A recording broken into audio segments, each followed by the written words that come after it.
kind of challenging? Or is one of the questions like, what are they eating here? Is that like a big question for you? Like, what are their food sources, and are there? And obviously, they've got to eat. So let me start there. How much does Yeah. a great white the size of Leah have to eat? No one knows. Okay, okay. So that is, there are some kind of like back of the envelope calculations that scientists did decades ago where Mhm. they estimated that they would need to eat around like 60 pounds of whale meat to Okay. make it for a month. But that's one of the For a things, month? but that's a very kind of Wow. rough estimate. So that's one of the things we are hoping to learn more about with the Mhm. camera tags off of Cape Cod. Because Yeah. one thing that we talk to folks about a lot. So white sharks are coming back, but the seal population is also coming back. And Mhm. it's recovered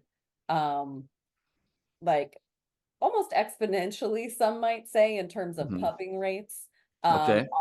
off of Cape Cod and, off of New England. So it's really interesting when you talk to people who've lived on Cape Cod since the 70s and 80s.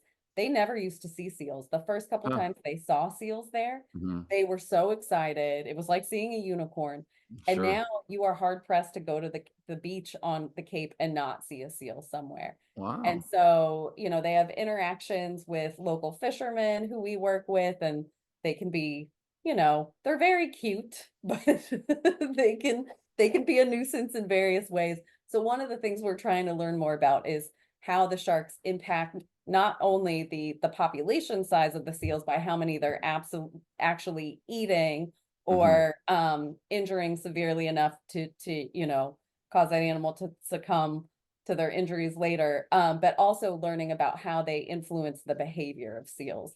Because we maintain an array of those underwater listening stations for that one tag type Mhm. off of Cape Cod, and we put that equipment out. The weather in New England in the winter is awful, so we haul all of our equipment in January or February before things like really ramp up and get awful, so we don't lose too much equipment, and we put everything back out in March Mhm. or April, to start monitoring the sharks when they start moving back into Wow. the area. And Mhm. so when we go to put that equipment out in the early spring, the seals are there year round. The sharks are Mhm. only seasonal visitors because the water gets really cold, and at a certain point, they're just like too Mhm. uncomfortable, gotta head south. But when we put that equipment out, the seals, they're basically having a party. They're in a great mood. The sharks aren't there yet. They're Mhm. swimming around the boat, doing little spin moves way offshore. You just Mhm. look out and there's seals just out and about. As soon as the sharks show up and start picking seals off, Mhm. their behavior completely changes.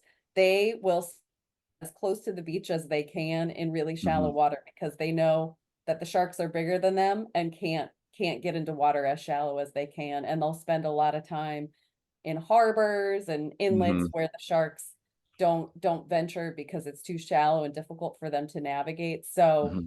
we are just starting studies and trying to answer the question of how much does a white shark need to eat Mhm. and how many seals will they eat and what kind of impacts will that have on the population, and also how do they impact seal behavior, because there's no question that predators stress their prey species out.